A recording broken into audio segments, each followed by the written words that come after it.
Hi friends, ಎಲ್ಲರೂ ಹೇಗಿದ್ದೀರಾ? Welcome to Kavya Anil YouTube channel. ಇವತ್ತು ನಿಮ್ಗೊಂದು ಸಿಂಪಲ್ ಆಗಿರೋಂಥ ರಂಗೋಲಿ ತೋರಿಸಿದ್ದೀನಿ. ಇವತ್ತಿನ ಸಿಂಪಲ್ ರೆಸಿಪಿ ಸಿಂಪಲ್ ಉಪ್ಪಿಟ್ಟು.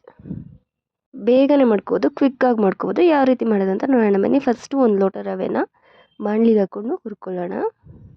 ರವೆ ಎಲ್ಲ ಚೆನ್ನಾಗಿ ಹುರಿದಷ್ಟು ಉಪ್ಪಿಟ್ಟಿಗೆ ಟೇಸ್ಟ್ ಜಾಸ್ತಿ ಬರುತ್ತೆ.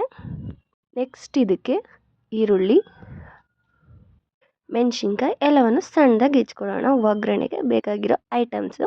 ಈಗ ಗ್ಯಾಸ್ ಆನ್ ಮಾಡಿಕೊಂಡು ಅದಕ್ಕೊಂದು ಬಾಣಲಿಗೆ ಸ್ವಲ್ಪ ಎಣ್ಣೆ ಹಾಕ್ಕೊಳ್ಳೋಣ. ಈಗ ಬಾಣಲಿಗೆ ಆದ ತಕ್ಷಣ ಎಣ್ಣೆ ಹಾಕ್ಕೊಂಡು ಅದಕ್ಕೆ ಸಾಸಿವೆ, ಸ್ವಲ್ಪ ಕರ್ಬೇವಿನ ಸೊಪ್ಪು, ಕಡಲೆಬೇಳೆ, ಇದು ಒಗ್ಗರಣೆಗೆ ಬೇಕಾಗಿರೋ ಐಟಮ್ಸ್ಗಳು. ಫಸ್ಟಿಗೆ ಸಾಸಿವೆ ಹಾಕ್ಕೊಳ್ಳೋಣ ಎಣ್ಣೆ ಕಾದ ತಕ್ಷಣ. ಆಮೇಲೆ ಕರ್ಬೇವಿನ ಸೊಪ್ಪು, ನೆಕ್ಸ್ಟ್ ಕಡಲೆಬೇಳೆ, ಇದೆಲ್ಲ ಹಾಕೊಂಡ್ಮೇಲೆ ಹೆಚ್ಚಿಕೊಂಡಿರೋಂಥ ಮೆಣಸಿನ್ಕಾಯಿ ಹಾಕ್ಕೊಂಡು ಫ್ರೈ ಮಾಡ್ಕೊಳ್ಳೋಣ. ಮೆಣಸಿನ್ಕಾಯಿನೂ ಕೂಡ ಫ್ರೈ ಆಗ್ತಿದೆ. ನೆಕ್ಸ್ಟ್ ಇದಕ್ಕೆ ಈರುಳ್ಳಿ ಹಾಕ್ಕೊಳ್ಳೋಣ.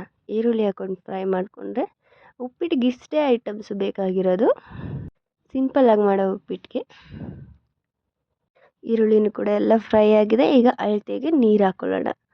1 ಲೋಟ ರವೆಗೆ 2 ಲೋಟ ನೀರು ಹಾಕ್ಕೊಂಡು ಕುದಿಯೋ ಗಂಟ ವೆಯ್ಟ್ ಮಾಡೋಣ. ಇದಕ್ಕೆ ಸ್ವಲ್ಪ ಉಪ್ಪು ಹಾಕ್ಕೊಳ್ಳೋಣ. ಟೇಸ್ಟ್ ಎಲ್ಲ ನೋಡಿದ್ಮೇಲೆ ನೀರೆಲ್ಲ ಕುದೀತಾ ಇದೆಯಲ್ಲ, ಈಗ ಹುರಿದಿರೋ ಅಂಥ ರವೆ ಹಾಕ್ಕೊಂಡು ಮಿಕ್ಸ್ ಮಾಡ್ಕೊಳ್ಳೋಣ. ಉಪ್ಪಿಟ್ಟು ರೆಡಿ. ಇದೇ ರೀತಿ ರೆಸಿಪಿ ವಿಡಿಯೋಸ್ ಬೇಕಾದರೆ ನಮ್ಮ ವಿಡಿಯೋನ ನೋಡಿ, ನಮ್ಮ ಚಾನಲ್ನ ಲೈಕ್ ಮಾಡಿ, ಶೇರ್ ಮಾಡಿ, ಸಬ್ಸ್ಕ್ರೈಬ್ ಮಾಡಿ, ಪ್ಲೀಸ್ ಸಪೋರ್ಟ್ ಮಾಡಿ. ನೋಡಿ, ಈ ರೀತಿ ನೀರೆಲ್ಲ ಕುದ್ದಿದೆ ಅಲ್ಲ, ರವೆ ಸ್ವಲ್ಪ ಅಳ್ಳ ಗಂಟ ವೆಯ್ಟ್ ಮಾಡಿ 2 ಮಿನಿಟ್ಸ್ ಕ್ಲೋಸ್ ಮಾಡಿ ಇಕ್ಕಿದ್ರೆ ಉಪ್ಪಿಟ್ಟು ರೆಡಿ. ನೀವು ಕೂಡ ಮನೇಲಿ ಟ್ರೈ ಮಾಡಿ. Thank you for watching.